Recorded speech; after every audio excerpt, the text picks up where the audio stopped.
चलिए, good morning बच्चों। बाकी बच्चे और नहीं आ रहे? गए हैं नीचे? कितनी देर लगेगी आने में? बुला लो जरा कॉल करके। मिस नहीं होगा उनका।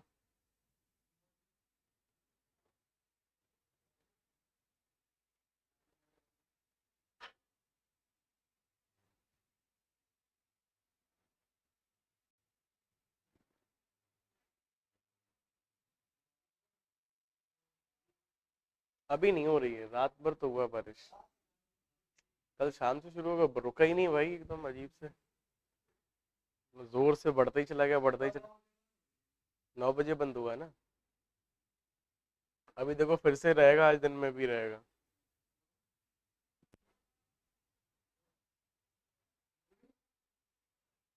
कितने बच्चे आए हैं?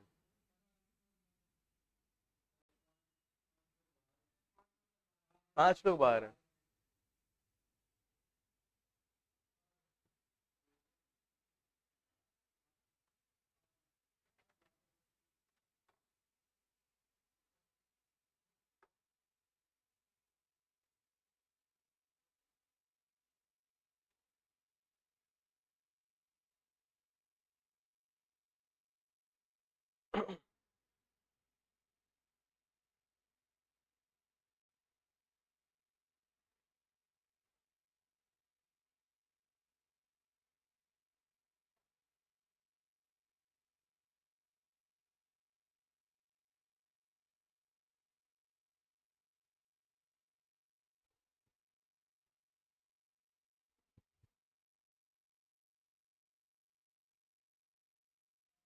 चलिए तब तो क्वेश्चन करें एक दो। ठीक है। तो थ्योरी वाले पोर्शन में कितने क्वेश्चन कर लिए थे हमने? ये वाला कर लिया था, SnCl2 + I2 gives out SnCl4 + I- वाला। देखो प्रभात, ओपन करके नोट्स। नोट्स ओपन करिए। हैं? कल नहीं, उसके पहले वाले, कल तो क्वेश्चंस करवाए थे।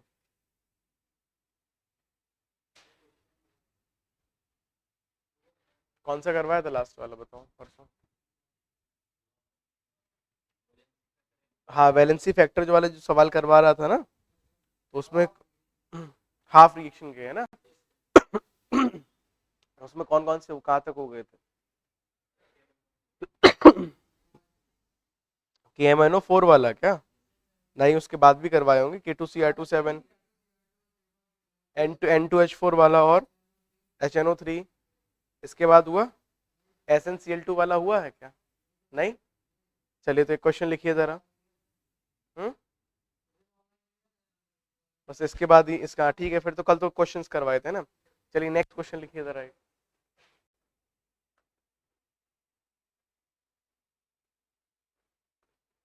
SnCl2 + I2 gives out SnCl4 + I-, है ना। इसमें आपने वैलेंसी फैक्टर निकालना है। एक ये सवाल है, मैं सवाल लिखता चल रहा हूँ, आप लोग करते चलेंगे बेटा। नेक्स्ट है Fe3O4 गिव्स आउट Fe2O3। इसमें चेंज देखना है, बताना है क्या रहेगा।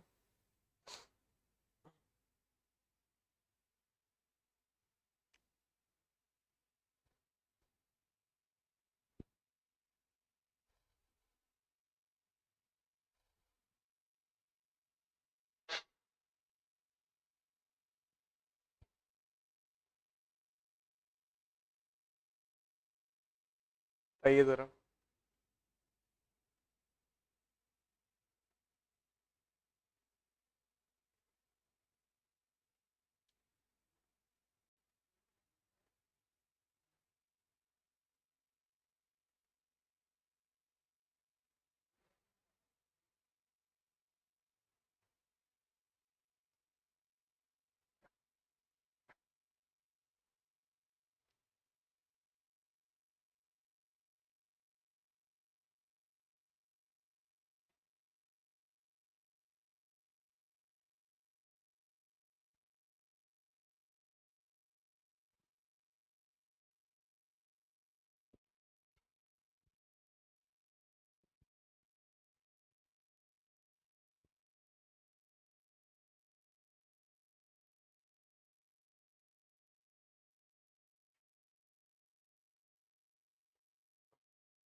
क्वेश्चन लिखते चलिए, सब आपका करना चाहो तो यहाँ करो, नहीं तो घर पे करना चाहो घर पे कर सकते हो, कोई दिक्कत नहीं है।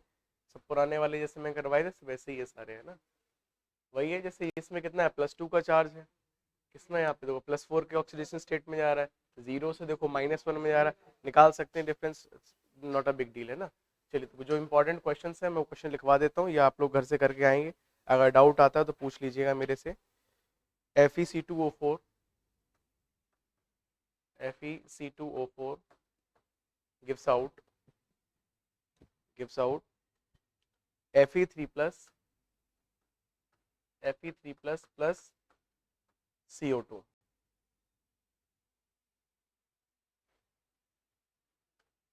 नेक्स्ट,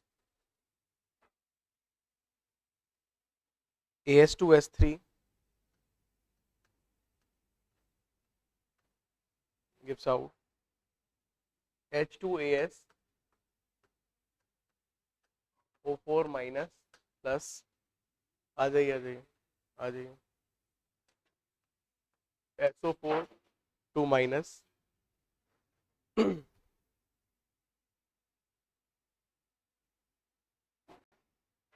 ठीक है। Next question, K4 FeCN whole 6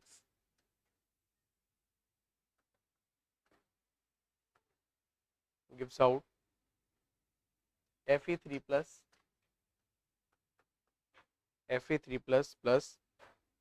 CO2 plus NO3 minus. लिख लिया ऊपर वाले? हाँ।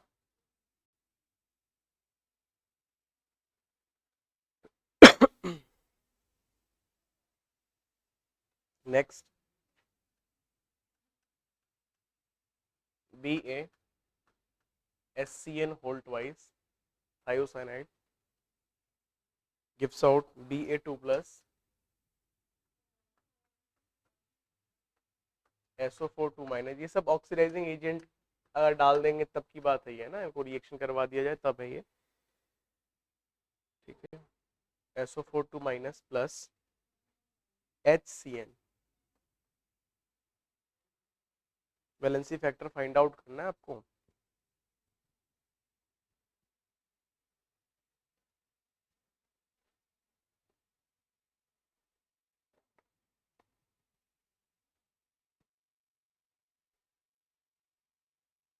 बाकी तो आप कर लोगे, पर ये वाला जरा करके बताओ अभी। आ जाओ, ये वाला और ये वाला, ये दो आप अभी करके बताएंगे मुझे। बाकी तो आप घर से करके ला सकते हैं, कोई बड़ी बात नहीं है। ये दो क्वेश्चन है, ये आप अभी करेंगे।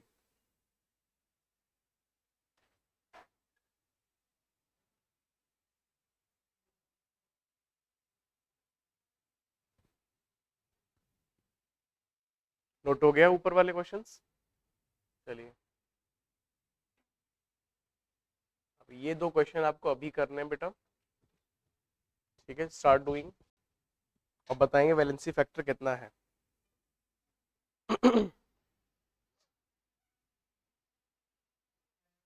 वैलेंसी फैक्टर निकालना बेटा।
बताइए जरा हुआ।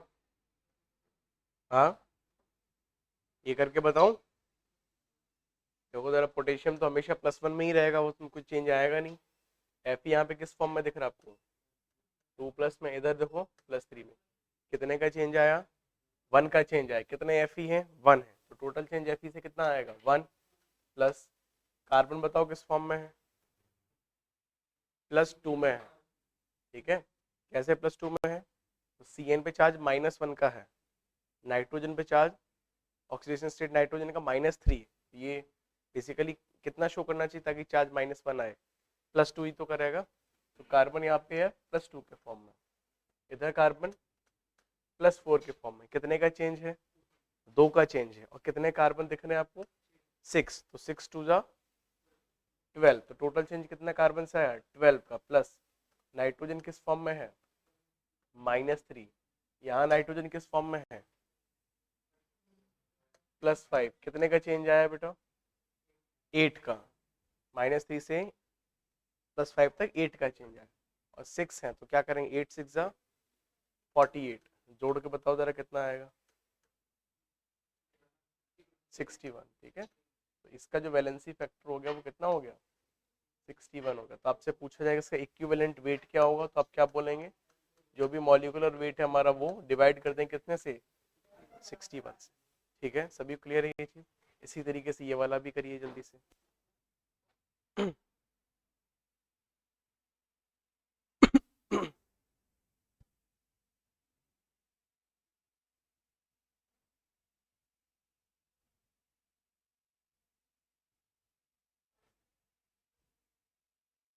सल्फर नहीं बेटा, -2 में है। जी हाँ, सल्फर -2 में है।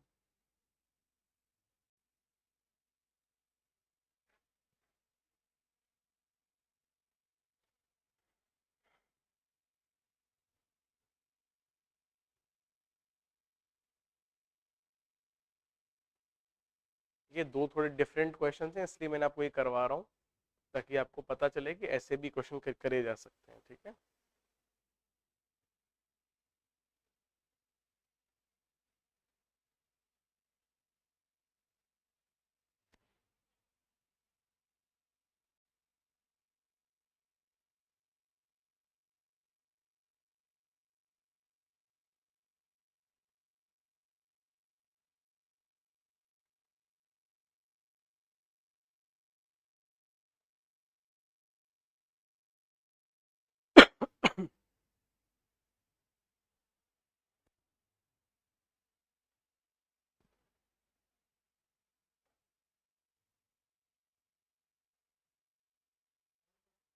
कितना? 10 नहीं आएगा दोस्त, 12 आएगा।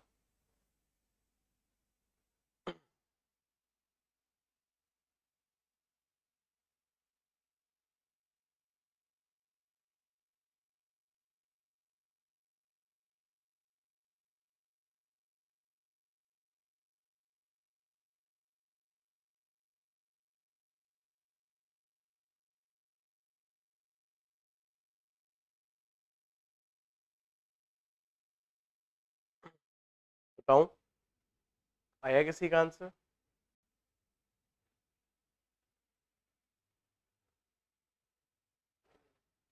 कितना है? 12 कैसे आया?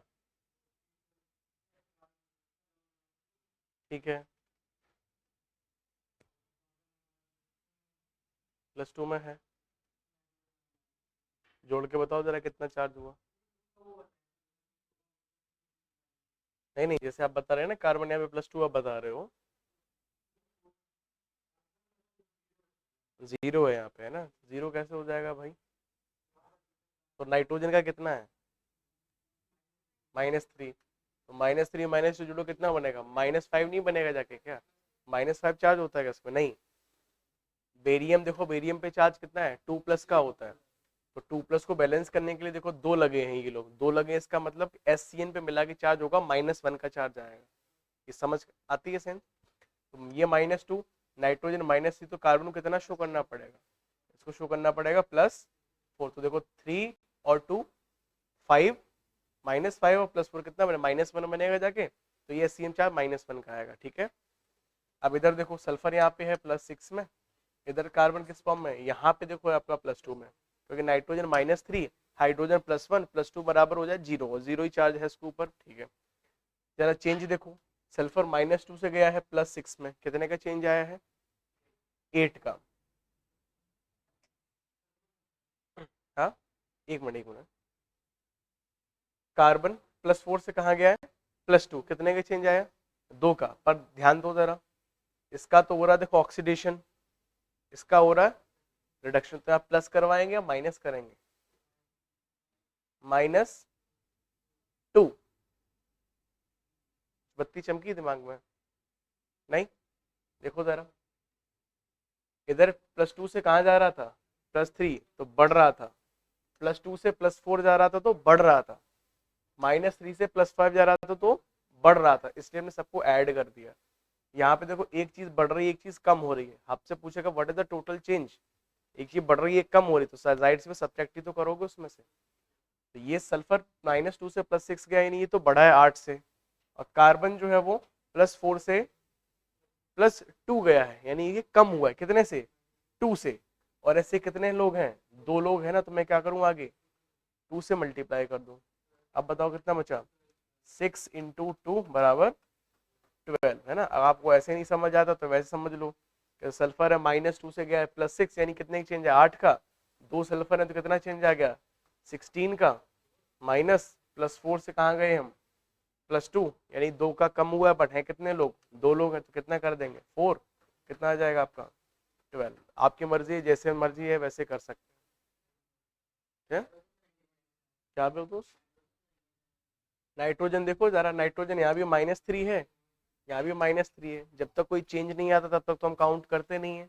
जैसे बेरियम, यहाँ देखो, यहाँ भी 2+ में ही तो था, इधर भी देखो 2+ में, क्या कोई चेंज आया क्या, नहीं, चेंज नहीं आएगा तो हम इसको नहीं लिखेंगे। जैसे पोटेशियम वाला इधर था, इधर K+, इधर भी K+ ही रहा होगा, वो नहीं बदलता है आपका। ठीक है, तो जो चेंज होते हैं उनका ही बस हमें लिखना होता है। क्लियर है ये चीज, ठीक है, नोट करिए जल्दी से।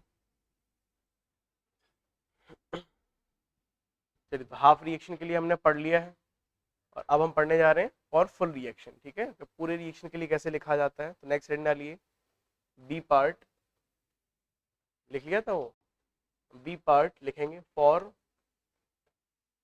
Full redox reaction.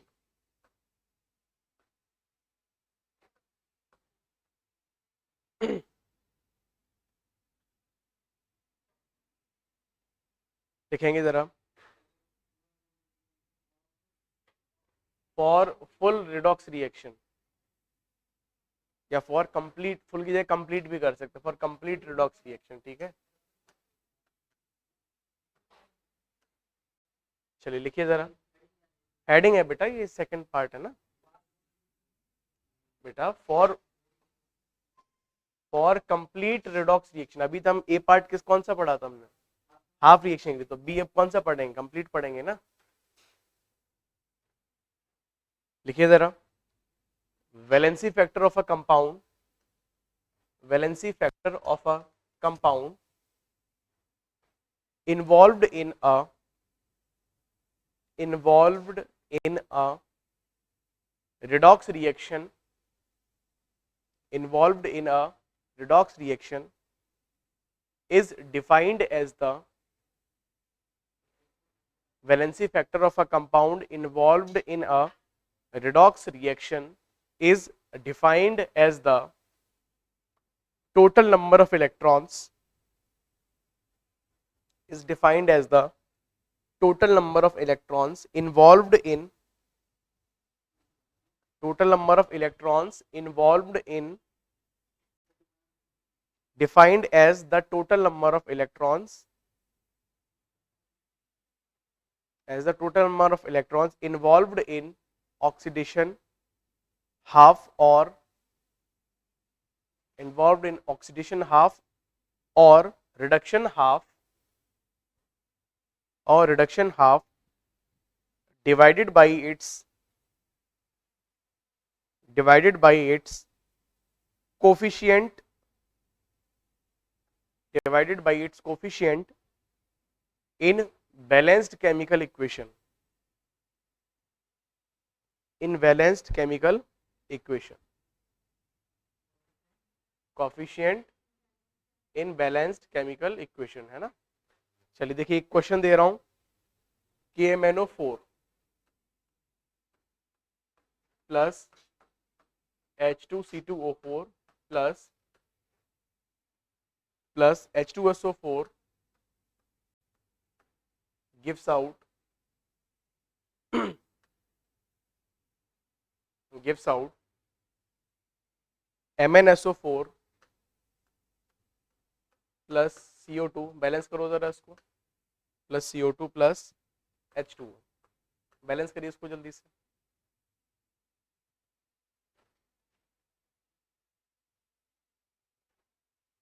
Plus K2SO4,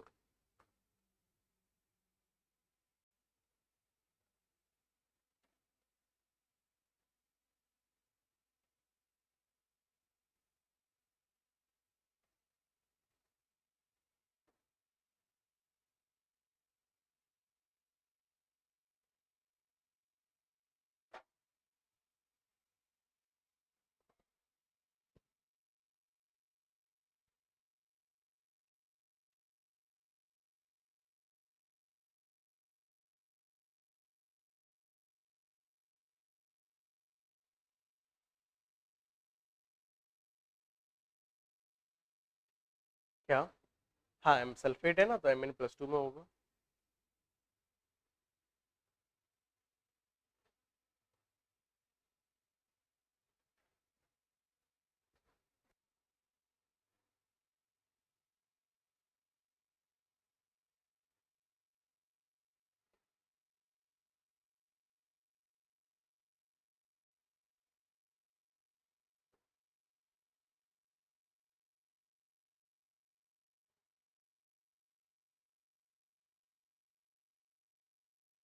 हो गया, बताइए, इतना टाइम नहीं लगना चाहिए ना बेटा, अब तो कर चुके हैं सारी चीजें।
जल्दी बोलो, हाँ बोलो। 2KMnO4 5H2C2O4 3H2SO4, हाँ 2MnSO4 प्लस 10CO2 8H2O, बस इतना ही। हाँ ठीक, K2SO4, ठीक है। अब देखो ये जो इक्वेशन हमारे पास बैलेंस केमिकल इक्वेशन जब आ चुका है, मुझे फाइंड आउट करना है इसका वैलेंसी फैक्टर, है ना। तो ध्यान से देखना जरा, आपसे क्या कहा गया है, आपको क्या चेक करना है, टोटल इलेक्ट्रॉन्स इन्वॉल्व्ड इन किसके अंदर, ऑक्सीडेशन हाफ के अंदर या फिर रिडक्शन हाफ। आपने टोटल इलेक्ट्रॉन्स देखने हैं बेटा कितने इन्वॉल्व हो रहे हैं ना, और उसके बाद उन इलेक्ट्रॉन्स को हम किससे डिवाइड कर देंगे, स्टोइकियोमेट्रिक कोफिशिएंट से। तो यहाँ पे बताओ Mn किस फॉर्म में नजर आ रहा है आपको, ये +7 में नजर आ रहा है आपको, ठीक है। और किधर जा रहा है बेटा, ये +2 में। कितने का चेंज आया है, 5 का। तो कितने इलेक्ट्रॉन्स इन्वॉल्व होने चाहिए इसमें, 5 इलेक्ट्रॉन्स का चेंज आ रहा है, और आगे 2 भी लगा हुआ है ना, तो कितना टोटल हो गए 10।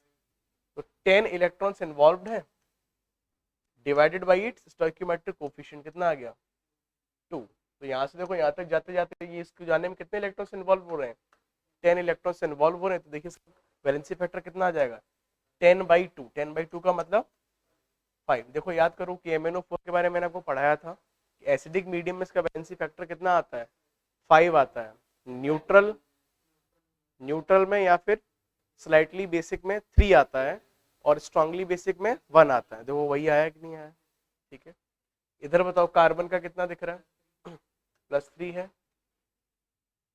+4 है, कितने का चेंज आ रहा है 1 का चेंज आ रहा है, और 5 to the 10, तो यानी कितने इलेक्ट्रॉन्स इन्वॉल्व हुए होंगे इसमें 10 इलेक्ट्रॉन इन्वॉल्व हुए, तो इसका वैलेंसी फैक्टर क्या लिखेंगे 10 इलेक्ट्रॉन्स इन्वॉल्व डिवाइडेड बाई इस वैलेंसी फैक्टर कितना है 5, यानी कितना आ चुका है बेटा 2 आ गया। क्लियर है ये चीज?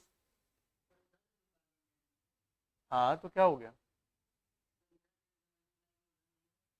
कहाँ मल्टीप्लाई नहीं हुआ, समझा नहीं क्या कहना चाह रहे हैं 5 to the 10 ही तो 10 कार्बन ही तो है यहाँ पे। हाँ तो बराबरी तो होने चाहिए, तो कम ज्यादा कौन सी रिएक्शन में होते हैं बेटा,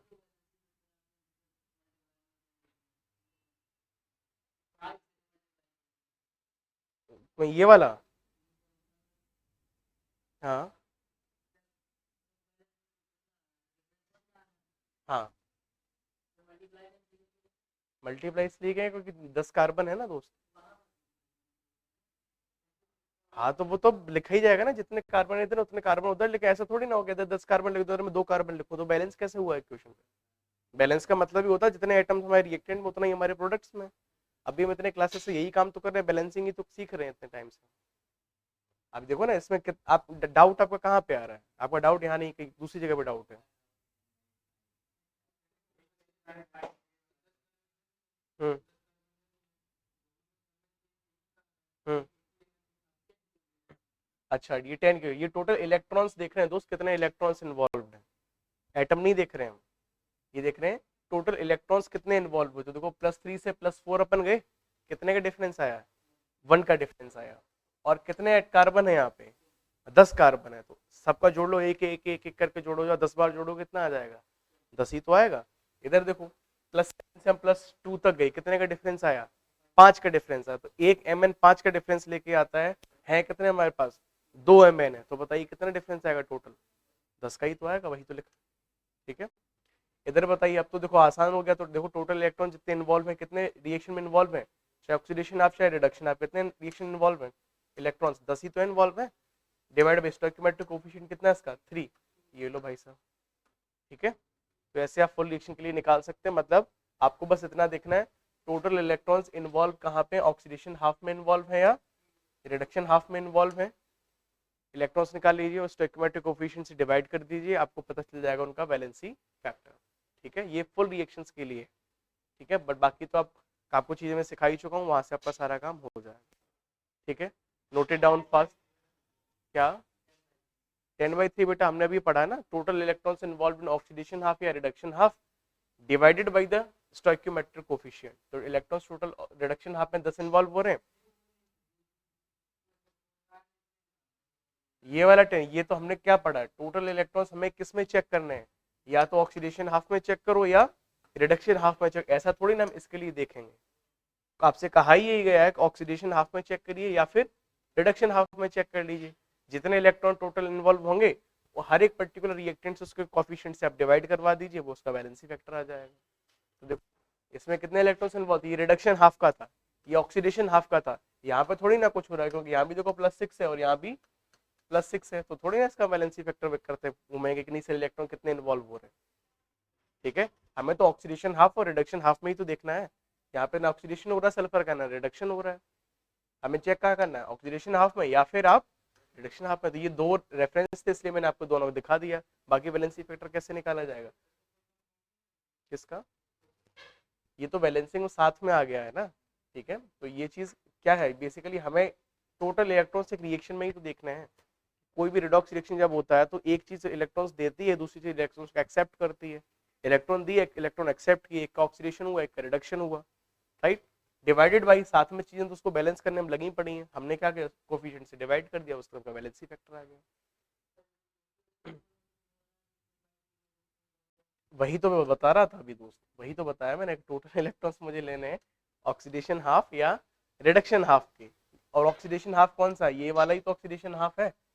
रिडक्शन हाफ कौन सा है, ये वाला। तो आप चाहे इस वाले को पिक कर लो, चाहे इस वाले को पिक कर लो, आपकी मर्जी है। दोनों मैंने इसलिए करके बता दिए कि भैया दोनों सबको आसान पड़ेगा, वरना मैं सीधा सीधा इसको हाइड कर लेता, यहाँ से बता देता बस कि देखो +7 से गए +2 तक कितने का चेंज आया, 5 का, 2 है तो कितने चेंज आएगा 10 का, तो 10/2, 10/5, 10/3 देता तो हो जाता। अब दोनों आपको बता दी, इसलिए शायद आप कंफ्यूज हो रहे हैं कि सर ऑक्सीडेशन आपने रिडक्शन बता दी, फिर ऑक्सीडेशन बता दी, इसका सर आपने बताया ही नहीं, है ना, इसलिए आप कंफ्यूज हो रहे हैं। वरना मैं तो एक ही बता देता, बेटा देखो चाहे रिडक्शन हाफ देख लो चाहे ऑक्सीडेशन हाफ देख लो, कोई एक चूज कर लो, टोटल इलेक्ट्रॉन्स मिल जाएंगे, कोफिशिएंट से डिवाइड कर दो, सिंपल एज दैट। ज्यादा बता दिया इसलिए कंफ्यूज हो रहे हैं आप, ठीक है। चलिए कोई दिक्कत आता है, चलिए उसके बाद डालिए, इरेज कर दो ये, लिख लिया, जल्दी करो।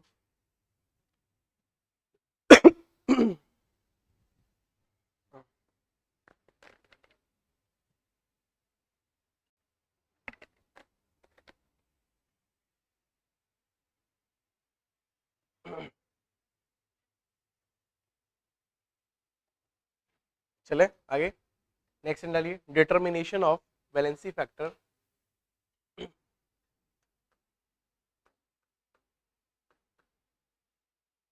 Determination of valency factor in disproportionation reaction, disproportionation reaction, है ना, कि कोई अगर बेटा डिस्प्रोपोर्शनेशन रिएक्शन अगर आ जाए तब अपन कैसे करेंगे। तो पहले की एग्जांपल ले लेते हैं, Br2, इससे बन रहा है आपका Br minus plus BrO4, sorry BrO3 minus. ये क्वेश्चन में आपको दे रखा है ना। अच्छा, आपसे क्या कहा गया है कि आप बेटा इसका वैलेंसी फैक्टर बताइए, है ना, वैलेंसी फैक्टर कैसे निकाला जाएगा, है ना। आप देख लो जरा कैसे निकालते हैं इसका वैलेंसी फैक्टर। वैलेंसी फैक्टर कुछ और नहीं होता है, इसमें होता है N1 into N2 divided by N1 plus N2, है ना। अब ये N1 N2 क्या है, देखो इसका ऑक्सीडेशन स्टेट 0 है, यहाँ पे किस फॉर्म में चला गया, यहाँ पे बताओ +5, है ना। आपको क्या चेक करना है, ऑक्सीडेशन कितना हुआ, रिडक्शन कितना हुआ। तो किसी को भी N1 मान लो, किसी को भी N2 मान लो, कोई फर्क नहीं पड़ता। 0 से देखो कहाँ गया ये -1, यानी कम हुआ है। कितने ब्रोमीन थे, 2 थे, तो एक की वैल्यू N1 की मान लो लेट्स से कितनी हो गई 2 इंटू 0 से कहाँ गया देखो +5, कितने का चेंज आया 5 का, कितने ब्रोमीन थे 2 ब्रोमीन, तो 5 टू द 10 डिवाइडेड बाई 2 + 10, तो कितना आ गया 20, 12 और कर लो 10, 6, फिर 5, 3, तो कितना आ गया इसका 5/3, दैट्स इट, ठीक है। तो जब भी कोई डिस्प्रोपोर्शनेशन रिएक्शन आता है आपने देखना है ऑक्सीडेशन कितना हो रहा है, रिडक्शन कितना हो रहा है, oxidation into reduction divide by N1 plus N2, simple as that, ठीक है। चलिए एक और सवाल करके बताएंगे, इसी तरह का है। हो गया ये, जल्दी से लिखें, एक क्वेश्चन दे रहा हूं आपको इसी टाइप का है, करके बताएंगे आप। H3PO2 H3PO2 gives out on heating H3PO4 plus PH3, है ना। इसमें पूछा गया कि बताइए इसका वैलेंसी फैक्टर कितना है। वीडियो नहीं आ रहा है,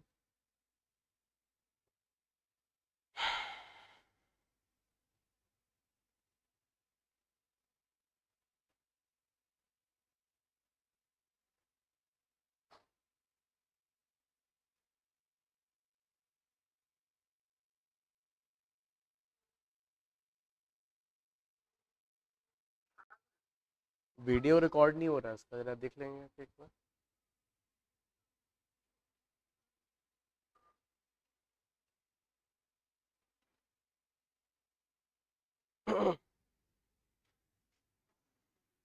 वीडियो नहीं आ रहा इसका, रिकॉर्ड नहीं हो रहा,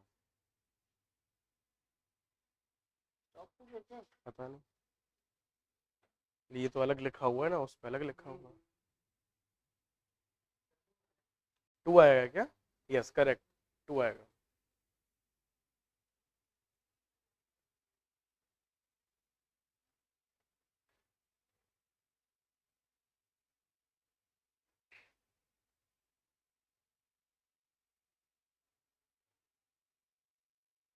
ठीक है, मुश्किल से 2 मिनट हुआ। हो गया। चलिए तो इसको देख लो फटाफट, कितना है यहाँ पे? ये +1 है, इधर बताओ +5, इधर -3। देखो कितने का चेंज आया? 4 का चेंज आया है। N1 इसमें कितना हो गया? 4 इंटू 4। एक ही फॉस्फोरस है तो कोई ज्यादा वो है नहीं। कितना जाएगा? 4 + 16/8, 2 आ गया। तो वैलेंसी फैक्टर इसमें कितना है? इसका हो गया बेटा 2। ठीक है, तो डिस्प्रोपोर्शनेशन में भी निकालना सीख गए आप। डाउट है इसमें किसी बच्चे को? चलिए उसके बाद, नहीं नहीं इसमें क्या जरूरत है, डिस्प्रोपोर्शनेशन में कोई जरूरत नहीं है आपको। चलिए आगे बढ़े। नेक्स्ट, चलिए वेरी इंपॉर्टेंट, सबसे इंपॉर्टेंट पोर्शन इसका आने वाला है, दैट इज हेडिंग डालिए लॉ ऑफ केमिकल इक्विवेलेंस।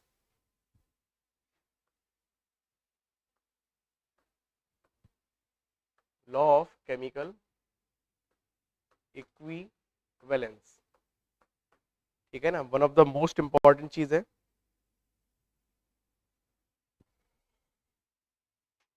ठीक है, और इससे देखिए बहुत सारे सवाल इससे आसानी से ही सॉल्व हो जाते हैं, है ना, इसमें बैलेंसिंग की जरूरत भी नहीं पड़ती आपको।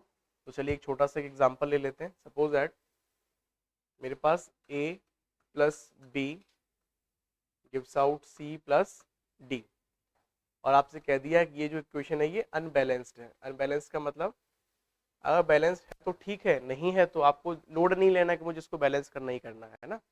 आपको क्या देखना है कि जैसे याद करो हम पहले पढ़ते थे ना कि नंबर ऑफ मोल्स चेक किया करते थे, किसमें मोल्स इसके मोल्स सर ये करेंगे।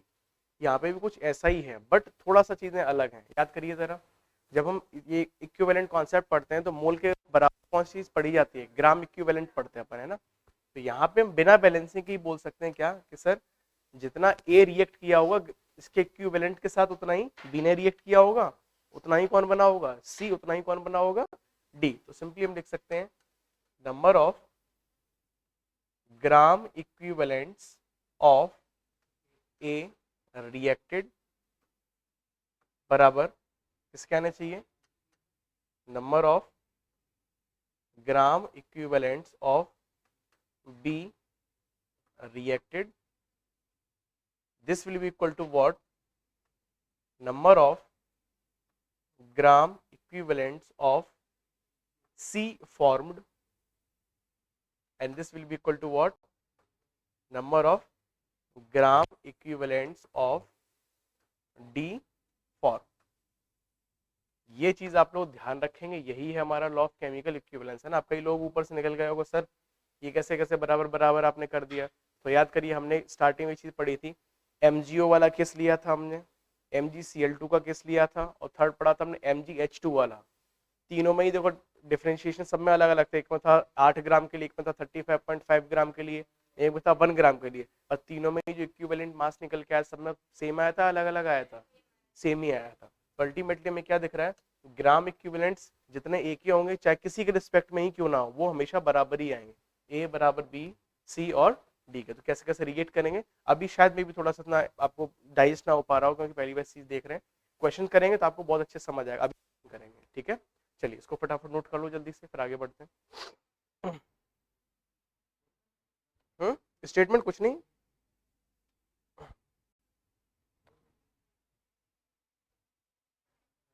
क्या नहीं, डाउन नहीं लग रहा हूँ, सोया नहीं था रात में, बस इतना है। और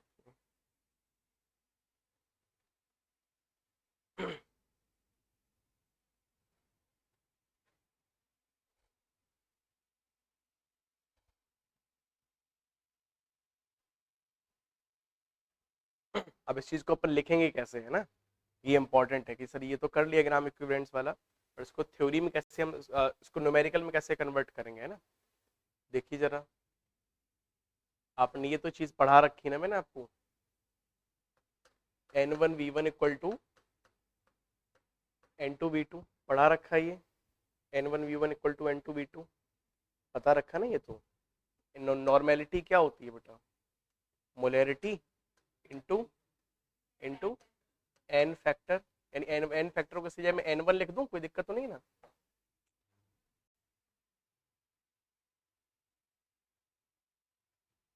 लिख दिया मैंने n1, और ये क्या है बेटा? v1 बराबर, इसकी जगह क्या लिख दूं मैं? m2 इंटू n2, और यहाँ पे आ गया देखो v2। कुछ याद करो, हमने कहीं कहीं कुछ ऐसा पढ़ा है? मोलैरिटी इंटू वॉल्यूम क्या होता है? मोलैरिटी इंटू वॉल्यूम कुछ सुना है आपको? नंबर ऑफ मोल्स होते हैं शायद, याद आया? या ऐसे देख लो, मोलैरिटी का फॉर्मूला क्या होता है? Number of moles by volume ही तो होता है। तो मोलैरिटी इंटू वॉल्यूम क्या हो जाएगा? Number of moles. लेकिन यार हमने तो उसको पहले ही एन ले लिया, कुछ दूसरा सिंबल बना था, नहीं तो कंफ्यूज हो जाओगे आप, है ना? एक काम कर लेते हैं, इसको वैलेंसी फैक्टर है ना, तो उसको VF1 लिख देते हैं ना, ज्यादा बढ़िया रहेगा। वैलेंसी फैक्टर 1, अब ठीक है ना? और यहाँ पे लिख देते हैं हम इसको वैलेंसी फैक्टर 2। ठीक है, अब एन में कंफ्यूज नहीं हो गया। तो देखो M1 और V1 ये दोनों मिलके क्या बन चुके हैं? Number of moles. Number of moles किसके बेटा? N1, और ये क्या आ चुका है? VF1। This will be equal to what? M2 into V2, यानी कि number of moles of 2 into VF2। बस इसी चीज को आपने पकड़ के चलना है, इसी से ही आपके सारे सवाल सॉल्व हो जाएंगे। जैसे आपसे कह दिया जाए A और B अगर रिएक्ट कर रहे हैं, है ना, तो बताइए जरा कैसे से इक्वेशन को लिखा जाएगा? तो हम क्या लिखेंगे? Sir number of moles of A reacted into valency factor of 1 will be equal to what? Number of moles of B into valency factor of ये बी। फिर आपसे सी के लिए पूछ ले तो क्या लिखेंगे? Number of moles of C into valency factor of C will be equal to number of moles of D into valency factor of D. तो ये जो देखो नंबर ऑफ मोल्स हैं, आपका इसमें प्रॉब्लम कहाँ आ रही है? बैलेंसिंग में ही प्रॉब्लम आती थी ना हमेशा। बैलेंसिंग फैक्टर ने इन सभी चीजों को अपने आप में मर्ज करके एक साथ बैलेंस कर दिया, तो हमें इसको बैलेंस करने की जरूरत नहीं पड़ी। अगर हम बैलेंसिंग फैक्टर को अगर नहीं करेंगे ना, तो फिर हमें इसको बैलेंस करना पड़ेगा, फिर हमें देखना पड़ेगा कि सर कितने कोफिशिएंट थे, कितना रिएक्ट किया था, कितने मोल्स थे, उसी हिसाब से हम कोफिशिएंट को यूज करेंगे। बट जैसे ही बैलेंसिंग फैक्टर आ चुका, तो बैलेंसिंग फैक्टर ने इन सभी का जो बैलेंसिंग वाला पार्ट था वो तो ऑटोमेटिकली एडजस्ट कर दिया है ना। करेक्ट? तो क्या अब मुझे इनकी उसको बैलेंस करने की जरूरत पड़ेगी क्या? नहीं। तो समझ के चलना, चीज एक ही है, घुमा फिरा के अल्टरनेट अप्रोच है और कुछ नहीं है। जैसे अगर इसको बैलेंस करेंगे तो कोफिशिएंट आ जाएगा, तो क्या कौन सा कॉन्सेप्ट लगा देंगे? प्योरली प्योरली मोल वाला लगा देंगे अपन, जिसमें होता है ना, सपोज लिखा हो या ए लिखा हो या 2C लिखा हो और बैलेंस हो, तो इसका मतलब क्या होता है कि सर जब ए रिएक्ट करता है तो उसके 2 मोल बनते हैं, ये तो हम पढ़ते हैं। बट अगर इसको बैलेंस करके ना लिखा जाए फिर, तो हमने इसमें बैलेंसिंग फैक्टर में ही इसको इंक्लूड कर दिया। बैलेंसिंग फैक्टर अल्टीमेटली क्या है? कितने का चेंज आया, ऑक्सीडेशन, हाफ रिडक्शन आ गई, तो सब चीजें अपन उसमें एडजस्ट हो जाती है कि नहीं हो जाती? तो जो बैलेंसिंग का पार्ट है वो बैलेंसिंग फैक्टर में तो ऑटोमेटिकली एडजस्ट हो चुका है। अब आपको बैलेंस करने की जरूरत नहीं। तो ऐसा कुछ नहीं है मैंने कुछ नई चीज यहाँ पे पढ़ा दी है, सिर्फ नया अप्रोच बताया है और कुछ और नहीं है। ठीक है, तो ये चीज ध्यान रखना, सेम ही चीज है बट नई अप्रोच के साथ हम पढ़ रहे हैं। तो बैलेंसिंग फैक्टर ये क्या मतलब दिखाता है कि हमने कोफिशिएंट को उसके अंदर ऑलरेडी इंक्लूड करके ही रखा हुआ है। ठीक है, क्लियर है ये चीज? इसको जल्दी से नोट कर लो। अब हम अपन करते हैं क्वेश्चंस, और देखना बहुत अच्छे से बड़े बड़े क्वेश्चन हाल सॉल्व हो जाएंगे।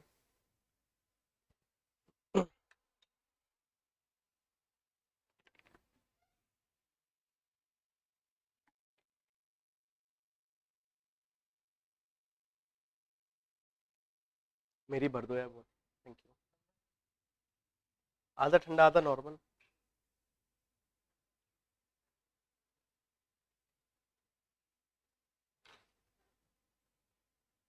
बस बस बस बस, इतना ही पानी डाल दो, सिंपल वाला, बस। Thank you.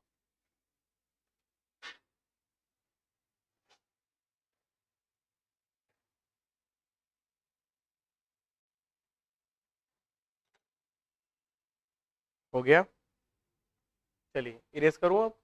अब देखो क्वेश्चन, अब जादू देखना है इसका, है ना, बहुत बढ़िया, मजा आएगा। अभी तक तो बोरियत फील कर रहे थे। लिखिए क्वेश्चन जरा। How many how many moles of KMnO4, how many moles of KMnO4 in acidic medium in acidic medium is required to oxidize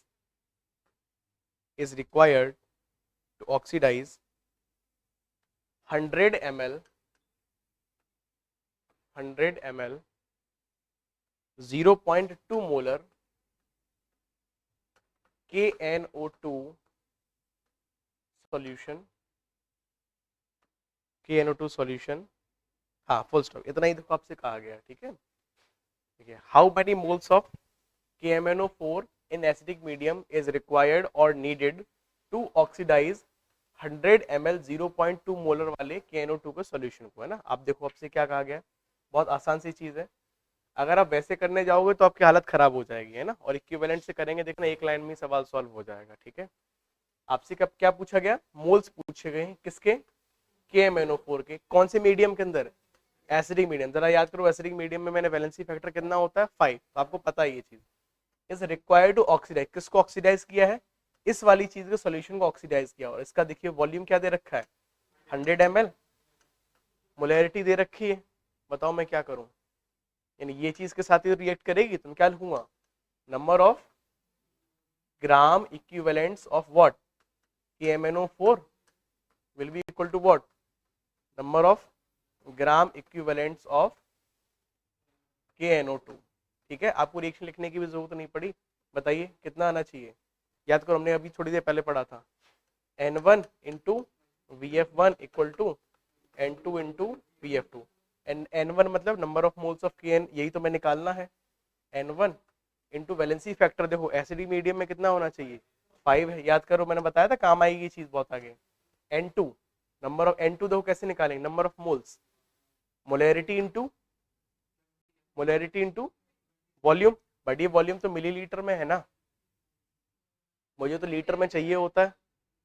ठीक है, तो क्या करें, 1000 से डिवाइड कर दें तो कितना बनेगा जाके 0.1, तो 0.1 इंटू 0.2, और वैलेंसी फैक्टर किसका, ये VF2, है ना। ये अगर बस इतना और मिल जाए तो हमारा काम बन जाएगा भाई, है ना। आओ जरा देखते हैं, है ना, अब थोड़ा समझना, लॉजिक समझना जरा, ठीक है ना। KNO2 है दोस्त, है ना। अब देखो सर कैसे निकाला जाए इसका वैलेंसी फैक्टर, तो बताओ ये एसिड है या बेस है, एसिड है ना। अब देखिए जरा क्वेश्चन क्या बोलता है, KMnO4 जो है इसको हमने किसके साथ रिएक्शन करवाया, KNO2 के साथ रिएक्शन करवाया, है ना। ये देखो +7 था, तो ये एसिडिक मीडियम में कहाँ जाना चाहिए, +5 का तो डिफरेंस आएगा ना, तो किस में जाना चाहिए, Mn2+ में जाना चाहिए। ठीक है, और ये बहुत ही स्ट्रॉन्ग ऑक्सीडाइजिंग एजेंट भी होता है। KMnO4 क्या है, बहुत बहुत हाई ऑक्सीडाइजिंग है। यहाँ पे देखो नाइट्रोजन किस फॉर्म में दिख रहा है आपको,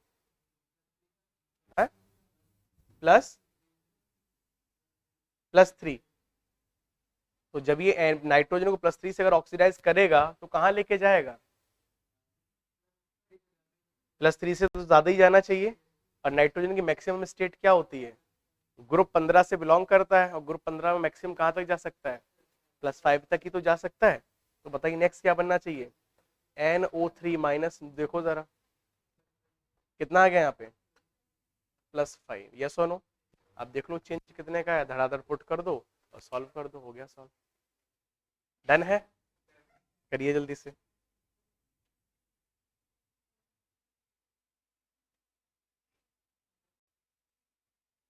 मुश्किल था सवाल, क्या हुआ, अरे के मतलब चला, वो तो सॉल्यूशन में ही आएगा, K+ है कहीं भी रहेगा सॉल्यूशन, है ना। ये खत्म हो गया, देखो इनको कोई काउंट नहीं करता है, Na+ हो गया, K+ हो गया, ये सॉल्यूशन पड़े रहते हैं वैसे ही एक्स्ट्रा में है साइड से। ठीक है, चलो बताओ बैलेंसी फैक्टर कितना आएगा, महक इसका, +3 से +5 है, कितना आएगा, 2 का चेंज आएगा, तो यहाँ पे कितना पुट करवा दें इसकी जगह पे, 2 पुट करवा दो, बताओ आंसर आ जाएगा कि नहीं। N1 into 5 will be equal to what, 0.1 into 0.2 और इंटू 0 और सीधा सीधा 2। सॉल्व कर लो, नंबर ऑफ मोल्स आ गए, देखो आंसर आ गया बढ़िया से।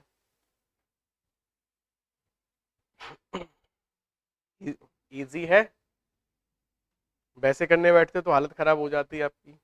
बैलेंस मोल से करते हैं ना, तो पहले बैलेंसिंग करते हैं उसकी सारी चीजें, प्रोडक्ट्स आपको गिवन होने चाहिए थे, वो प्रोडक्ट्स फाइंड आउट करते, है ना। शॉर्ट 0.00988 आएगा, हाँ 0.008 आएगा। ठीक है। ठीक है, अब इसमें कितना समय लगा आपको, ये तो मैंने बताया है, तब आपको इतना समय लगा, हार्डली 30 सेकेंड्स, है ना। जब आप प्रैक्टिस कर लेंगे तो फटाफट लिखो, धड़ धड़ उड़ा दोगे और काम हो जाएगा। थोड़ा बस इसमें लॉजिक लगेगा, थोड़ा सा आपको दिमाग एक्टिवेट, क्या हो गया, और ये यहाँ पे क्यों लगा ले, तो बस में टिकट काटने जा रहे हो क्या, है ना। थोड़ा अच्छे से बैठा करो। चले आगे, नेक्स्ट क्वेश्चन। इरेज कर रहा हूँ, लिख लिया होगा शायद आप लोगों ने, जल्दी करो।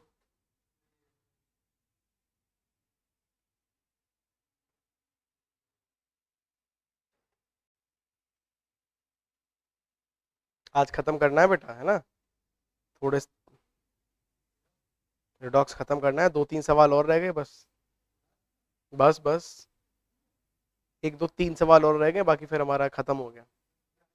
वही तो है, क्या कह रहे हैं, खत्म, चैप्टर खत्म, बट पच नहीं रहा है ना, अभी डाइजेस्ट नहीं हो रहा है। हाँ, वही तो बताया ना, वो सबसे बड़ा चैप्टर, उसमें हमने कितने सारे चैप्टर्स में इंक्लूड कर दिए थे, बहुत सारे। कोई कोई बात नहीं, कोई बात नहीं ना, अभी दो दो क्वेश्चन और करेंगे, 1-2-3 क्वेश्चन और है ना। चलो एरेज करूँ ये। नेक्स्ट, नेक्स्ट क्वेश्चन लिखेंगे जल्दी से।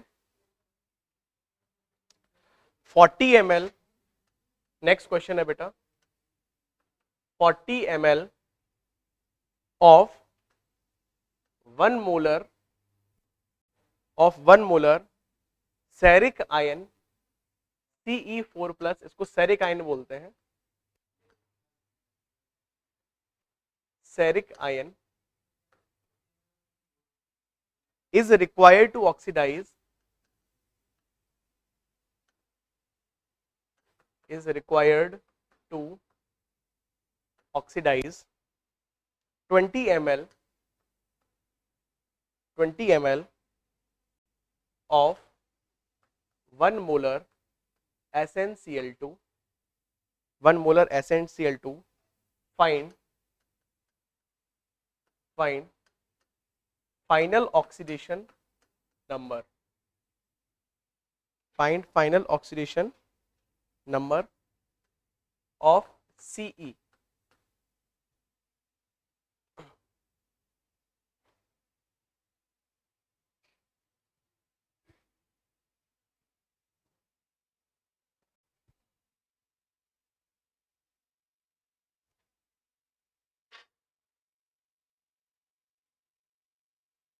करिए सवाल।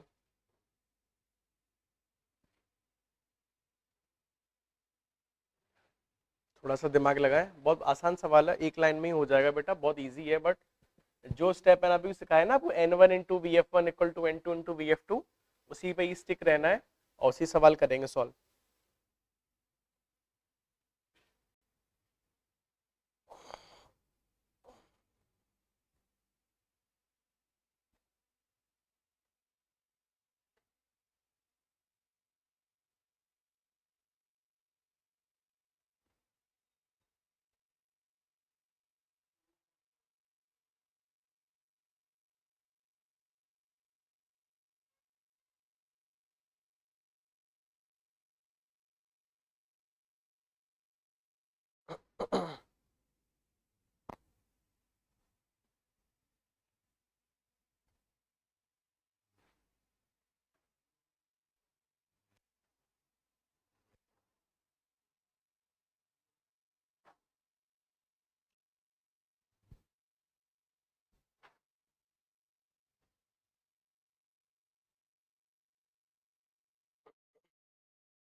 इसके बाद कौन सा चैप्टर स्टार्ट करें,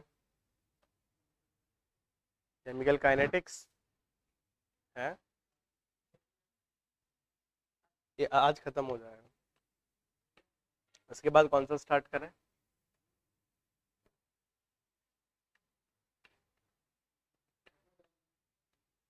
थर्मोडायनेमिक्स है?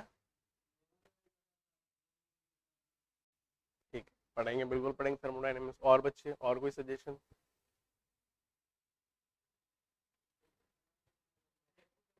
इलेक्ट्रोकेमिस्ट्री और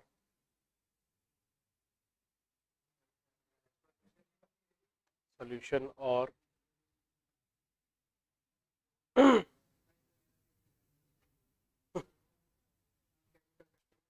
और बताइए विष्णु, कौन सा चैप्टर शुरू किया जाए नेक्स्ट? काइनेटिक्स, इसको बताओ पहले जल्दी से।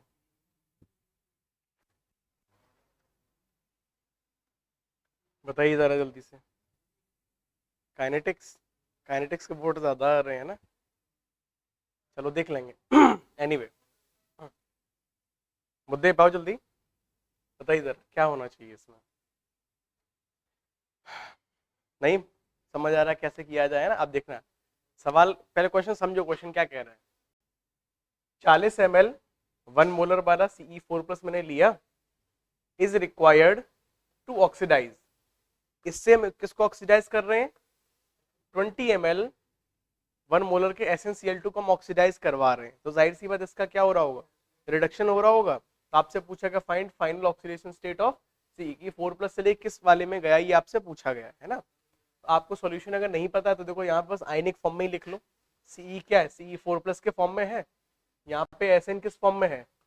+2 के फॉर्म में दिख रहा है आपको, तो प्लस कर दो Sn2+। इसने इसको ऑक्सीडाइज किया, तो ऑक्सीडाइज होने के बाद ये कहाँ चला जाएगा? Sn4+ में।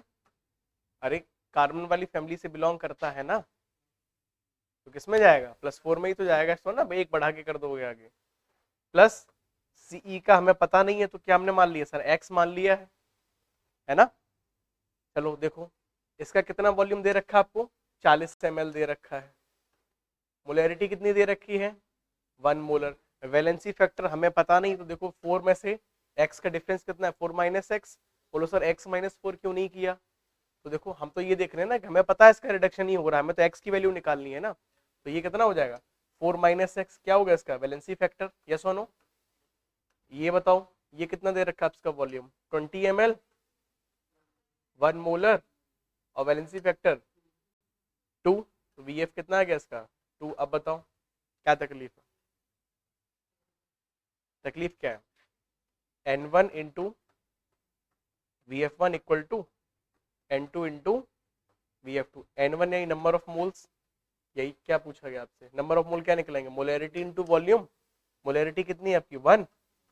वॉल्यूम कितना है? 40 ml, बट हम किस में लेते हैं? लीटर में, तो क्या करेंगे? 40 डिवाइडेड बाई 1000 कर देंगे। और वैलेंसी फैक्टर कितना है? 4 - x है। This will equal to N2 number of moles of right वाले 1 इंटू 20 लीटर में लेंगे अपन, तो क्या करेंगे? 1000 से डिवाइड करेंगे इंटू वैलेंसी फैक्टर कितना है बेटा इसका? 2 है।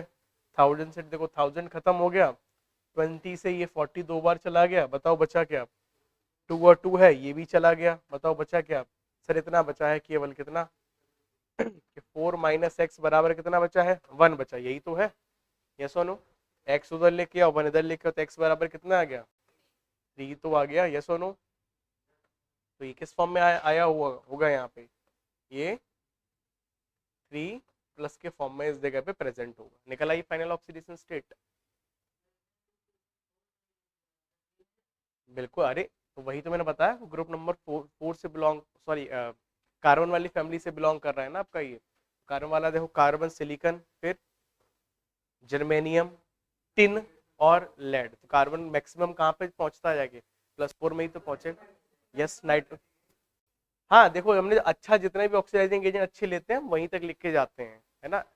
आपने KMnO4 देखा होगा, आपने कोई सा भी अपने पिक करके देखो, सब में कहाँ पे तक लेके जाते हैं? मैक्सिमम तक ही तो लेके जाते हैं। वीक अगर ले लें तो आपसे बता दिया जाएगा कि आप किस स्टेट में ये पहुंच गया, तो आपसे कुछ और पूछा जाएगा। आपको सपने तो आ नहीं रहे कि सर ये कौन सी स्टेट में बीच में रुकेगा जाके। हम तो ये मान के चलते हैं ना कि मैक्सिमम ही पहुंचेगा जाके। ठीक है।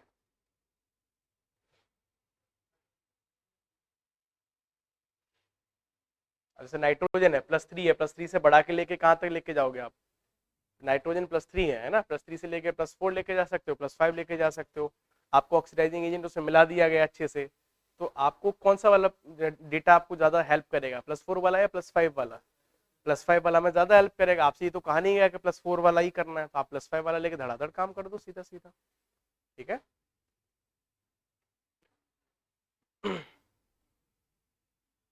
जल्दी करिए। हो गया? चलिए नेक्स्ट क्वेश्चन। इरेज कर दो ज्ञानंद? ठीक है, नेक्स्ट क्वेश्चन लिखेंगे बेटा। What volume of what volume of 0.01 what volume of 0.01 molar K2Cr2O7 K2Cr2O7 in acidic medium is required to oxidize in acidic medium is required to oxidize 0.4 mole of ferrous oxalate। ferrous oxalate मतलब FeC2O4 ferrous oxalate। ठीक है, सवाल बहुत आसान है बेटा। ठीक है, करके बताएं जल्दी से। व्हाट वॉल्यूम ऑफ K2Cr2O7 यानी K2Cr2O किसमें वॉल्यूम तो पूछा गया है आपसे। हाँ, तो मोल्स की जगह क्या लिखेंगे? मोलैरिटी इनटू वॉल्यूम ही तो लिखेंगे। मोलैरिटी दे रखी है, वॉल्यूम आपको V बना के लिख देना है। वैलेंसी फैक्टर पूछा जाए तो देखो +6 से कहाँ जाता था, ये +3। देखो मैंने लिखवाया भी था आपको, ये वाला पॉइंट है ना। वैलेंसी फैक्टर आपको पता है, बाकी काम कर लीजिए जल्दी से। ठीक है, बट ध्यान रखना इस चीज का कि 1 क्रोमियम है 2 क्रोमियम है, ये भी ध्यान रखना है आपको, है ना। हाँ, वो चीज अंडरस्टूड होनी चाहिए आपको। ठीक है ना, मैंने आपको एक आयन बताया था कि क्रोमियम +6 से +3 में जाता है। कितने क्रोमियम है वो आप अपने हिसाब से देखेंगे, क्योंकि बता चुका हूँ हाफ रिएक्शन कैसे देखा जाता है, टोटल चेक चेक करी जाती है ना। करिए बताइए, एक क्वेश्चन ये बनेगा जाके Fe2 है ना, तो उसको ऑक्सीडाइज करके किस में पहुंचा देगा? Fe3 के अंदर पहुंचा देगा आपका, है ना। और क्रोमियम खुद रिड्यूस होकर किसके अंदर आ जाता है? Cr3+ के अंदर आ जाता है, क्योंकि उधर किस फॉर्म में? +6 में ही तो है, तो ये आ गया +3 में। और बाकी जो कार्बन है, यहाँ पे कार्बन को भी तो ऑक्सीडाइज कर ही देगा ना ये। तो कार्बन किस फॉर्म में दिख रहा है आपको? +2 या +3? ऑक्सीलेट में कितना होता है? +3 में होता है ना। तो जब ये ऑक्सीडाइजिंग एजेंट मिलेगा तो +3 को ऑक्सीडाइज करके कहाँ पहुंचा देगा? +4 में। कोई कार्बन का मैक्सिमम ही +4 तक जा सकता है, तो कौन सा आना चाहिए? CO2 में ही तो होता है +4। यस और नो? यस और नो? ये क्वेश्चन बन गया, बट हालांकि आपको जरूरत नहीं है इसकी इतनी ज्यादा, आपको तो बस यहीं से ही काम चल जाएगा। देखो ये +6 से कहाँ गया? +3। एक क्रोमियम तो है, +3 का चेंज, 2 का कितना आएगा? 6। पता चल गया वैलेंसी फैक्टर आपको। ये किस फॉर्म में है? ये 2+ में है, और यहाँ तक किस फॉर्म में आ रहा है? +3 में। सॉल्व कर लीजिए, करके बताएं जल्दी से।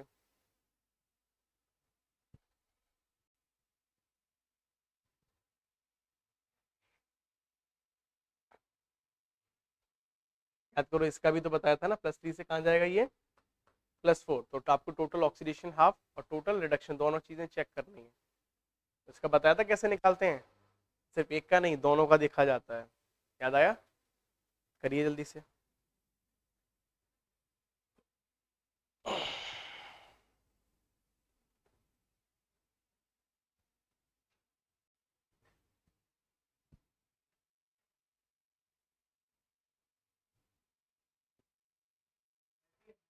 कितना? 30 नहीं आएगा दोस्त, आंसर आएगा आपका 20 लीटर ml नहीं, लीटर, है ना। हाँ, आयुष आंसर आया? क्यों? ऑलमोस्ट क्या होता है, प्रॉपर बताओ आंसर। प्रभात, आया आंसर? क्यों? क्यों नहीं आया? देखो, +6 से कहाँ गया बेटा ये? +3 में गया, कितने का चेंज आया? 3 का। 2 क्रोमियम है तो कितना टोटल चेंज आया? 6 का, ये ऑक्सीडेशन वाला है रिडक्शन वाला है? रिडक्शन का है, टोटल +6 से +3 है ना। ये +2 से कहाँ गया +3, कितने का चेंज आया 1 का, 1 +3 से कहाँ गया ये देखो +4, कितने का चेंज आया 1 का चेंज आया, बट कार्बन कितने थे 2 थे, तो टोटल चेंज 2, तो कितना आ गया टोटल देखो 3 का। ये कौन सा वाला है, रिडक्शन है ऑक्सीडेशन, टोटल ऑक्सीडेशन है, ये टोटल रिडक्शन। अब क्या दिख रहा है, पूछा क्या गया है, ये चीज कितना इसके साथ रिएक्शन करेगी, तो आप देख लो number of gram equivalents of this reacted will be equal to the number of gram equivalents of this as per the law of chemical equivalence के वजह से। इसके बताइए कितना आना चाहिए, N1 into VF1 equal to N2 into VF2, ठीक है। नंबर ऑफ मोल्स क्या होते हैं, मोलैरिटी इनटू वॉल्यूम ही तो होता है। मोलैरिटी दे रखी है आपको कितनी 0.01, वॉल्यूम आपसे पूछा गया है, नहीं पता है तभी तो निकालना है, तुमने इसको V मान लिया, इंटू वैलेंसी फैक्टर कितना है बेटा इसका 6 है, is equal to number of moles of second, कितने मोल देखो पहले ही कह दिया गया है 0.4 मोल ही सीधे सीधे दे दिए गए हैं, तो मैं क्या लिखूंगा 0.4 मोल्स। क्या मुझे मोलैरिटी या वॉल्यूम लिखना है क्या, नहीं कोई जरूरत नहीं है। इंटू वैलेंसी फैक्टर कितना है बेटा 3 है, तो 3 1 जा 3, 3 2 जा 6, हाँ ठीक है, 2 1 जा 2, 2 2 जा यानी 0.2। अब देख लो कितना बचेगा, सीधा सीधा ज्यादा फिर उसमें स्क्रीन पे दिखेगा नहीं, मैं इधर साइड पे कर देता हूँ, 0.01 इंटू वी बराबर 0.2, यही तो आएगा।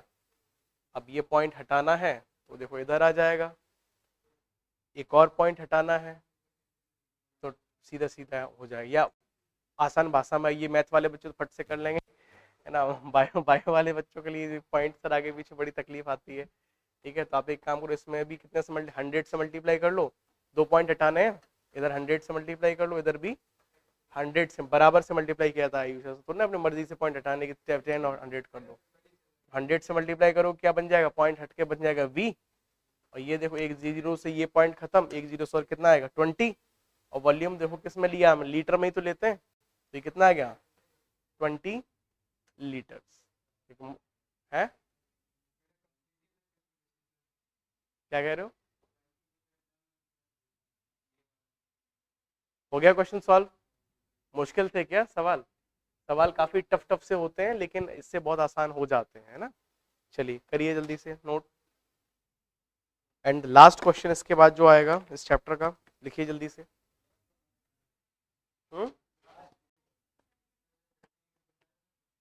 लास्ट नहीं होता है, आज लास्ट हो जाएगा, डोंट वरी। अरे भाई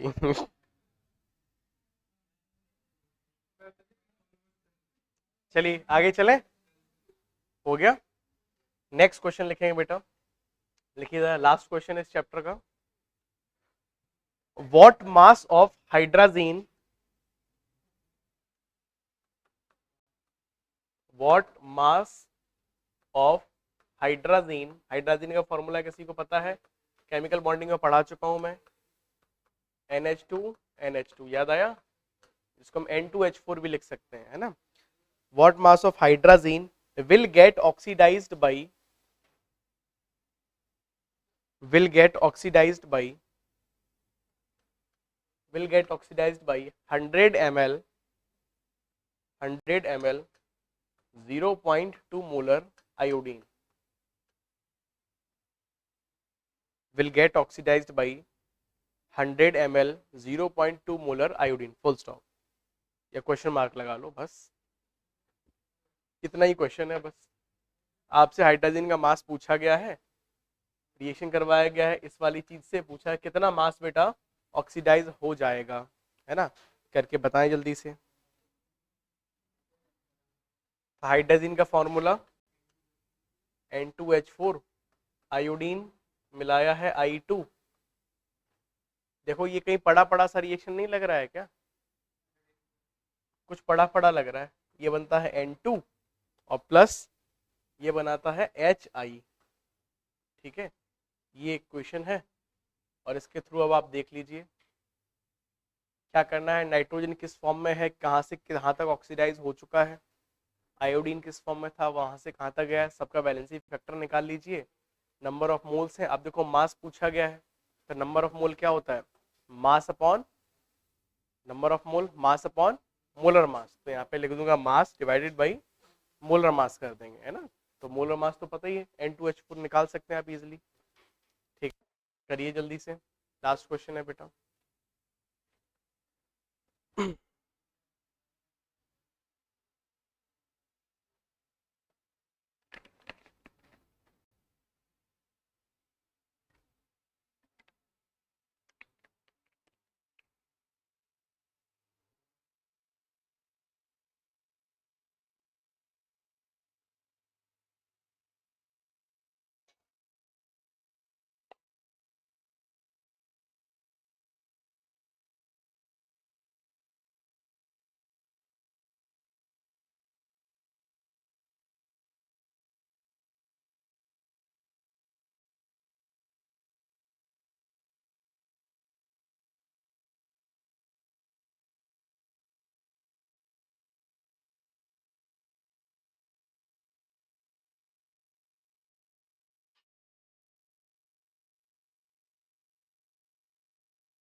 0 पॉइंट, करेक्ट, 0.32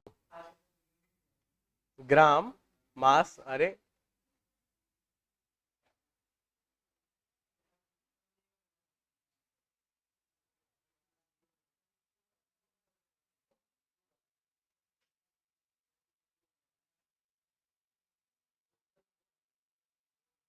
हो गया।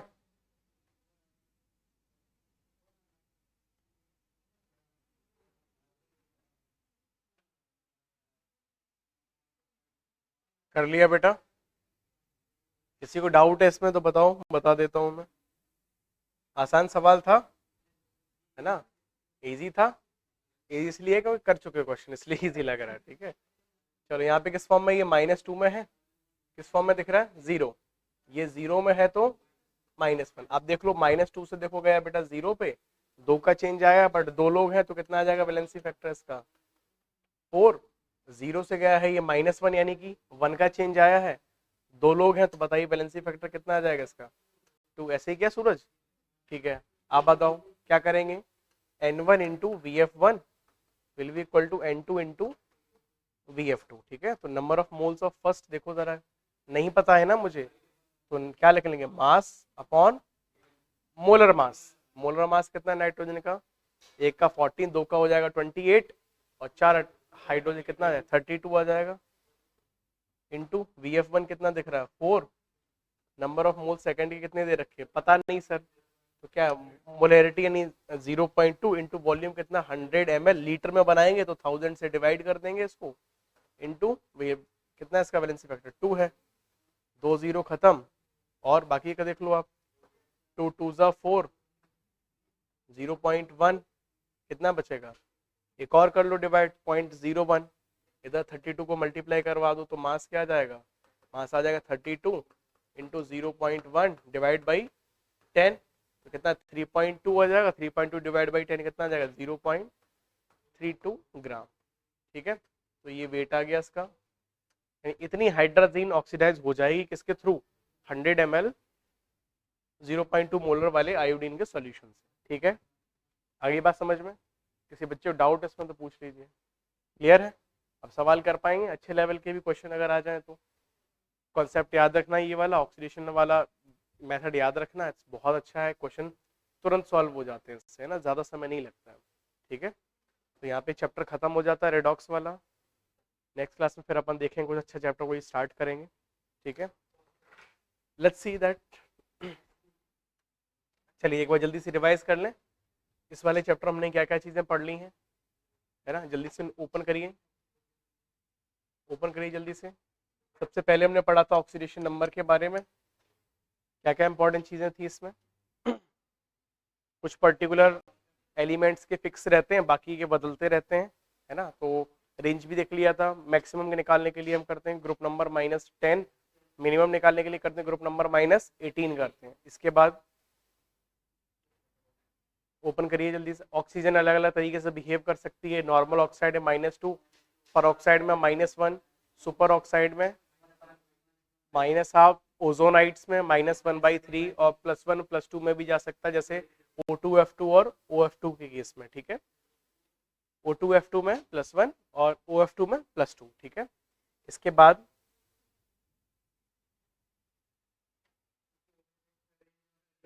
रेंज डी वाला ग्रुप नंबर तक मैक्सिमम 8 होता है, 8 से ज्यादा आपका नहीं मिलेगा, है ना, तो वो ध्यान रखना।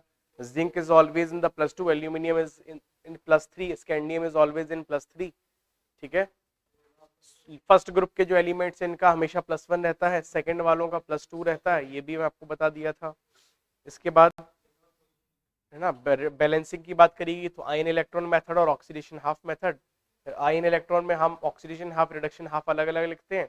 उसके बाद इलेक्ट्रॉन्स ऐसे एडजस्ट करते हैं ताकि कैंसिल आउट हो जाए, रिएक्शन ऐड कर दिया, ऐड करने के बाद फिर हम एटम्स को बैलेंस करते हैं, किसको छोड़ के, ऑक्सीजन और हाइड्रोजन को छोड़ के सारी चीजें बैलेंस हो जाती हैं। उसके बाद हम ऑक्सीजन को बैलेंस करते हैं, ऑक्सीजन को बैलेंस करने के लिए जितनी ऑक्सीजन की कमी है उतना ही H2O चिपका दिया जाता है जिधर कमी है उस तरफ, बाकी फिर डिपेंड करता मीडियम के ऊपर, है ना। एसिडिक मीडियम है तो जितना हाइड्रोजन कमी है उतना H+ जोड़ देंगे। अगर बेसिक मीडियम है तो हाइड्रोजन के साथ साथ बाद में जो H+ है उसको किल करने के लिए OH- बराबर बराबर लगा दे तो हमारा बैलेंस हो जाता है ना। ऑक्सीडेशन नंबर वाला हाफ मेथड था, उसमें भी अपने इजीली से ऑक्सीडेशन नंबर निकाल लो, रेशियो ले लो, क्रॉस मल्टीप्लाई कर दो, सॉल्व हो गया फटाफट, कोई दिक्कत वाली बात नहीं है। ठीक है, हाँ मी आता अक्षय कुमार वाला ऐसे करके। ठीक है, हाँ ठीक है, क्वेश्चन काफी सारे कर लिए। तो इक्विवेलेंट कॉन्सेप्ट है कि बैलेंसिंग की जरूरत नहीं पड़ेगी आपको, number of gram equivalents of this सबका करते चले जाइए रिएक्टेंट, और बराबर किसके कर देंगे, प्रोडक्ट के लिए। सिमिलैरिटी क्या है, जैसे हम पढ़ते हैं मोल वैसे इधर निकालते हैं ग्राम इक्विवेलेंट्स, उधर फाइंड करते थे मोलर मास, इधर निकालते हैं इक्विवेलेंट मास। मोल में फाइंड आउट करते हैं मोलैरिटी, यहाँ निकाली जाती है नॉर्मेलिटी। बाकी चीजें आप सेम है, आप लगा के कर सकते हैं क्वेश्चन, जो मैंने आपको बतवा काफी सारे क्वेश्चन करवा दिए थे। ठीक है, हर एक टाइप का एक एक क्वेश्चन है, मतलब इतने में से ही कोई ना कोई क्वेश्चन आपसे पूछा जाएगा। लैंग्वेज बदल दी जाएगी, रिएक्टेंट्स बदल दिए जाएंगे, और अलग डेटा पूछा जा सकता है। लॉजिक इतना ही लगेंगे, तो लॉजिक इतने हो सकते हैं वो मैंने आपको सारे एक्सप्लेन कर दिए। ठीक है, हर टाइप का क्वेश्चन इसको अच्छे से पढ़ के रखिएगा, रिवाइज करके रखेंगे। और डिस्प्रपोर्शनेशन में बैलेंसिंग फैक्टर कैसे निकाला जाता है, डिस्प्रपोर्शनेशन रिएक्शन के अंदर N1 into N2 divided by N1 plus N2, कितना ऑक्सीडेशन में चेंज कितना रिडक्शन में चेंज, ऐसे कर सकते हैं अपन। ठीक है, एवरेज मतलब वैलेंसी फैक्टर ऐसे निकालते हैं ना, N1 into N2 divided by N1 plus N2। ठीक है, चलिए, और डाउट किसी बच्चों को यहाँ तक, ठीक, बाकी क्वेश्चन आप कर लेना, भर भर क्वेश्चन मैंने करवा दिए इस चैप्टर में अच्छे से आप लोगों से, है ना। अब शायद समस्या नहीं रह बचेगी आपको, बाकी फिर नेक्स्ट चैप्टर देखते हैं कौन सा स्टार्ट करते हैं अपन। ठीक है, चलिए, टेक केयर गाइज।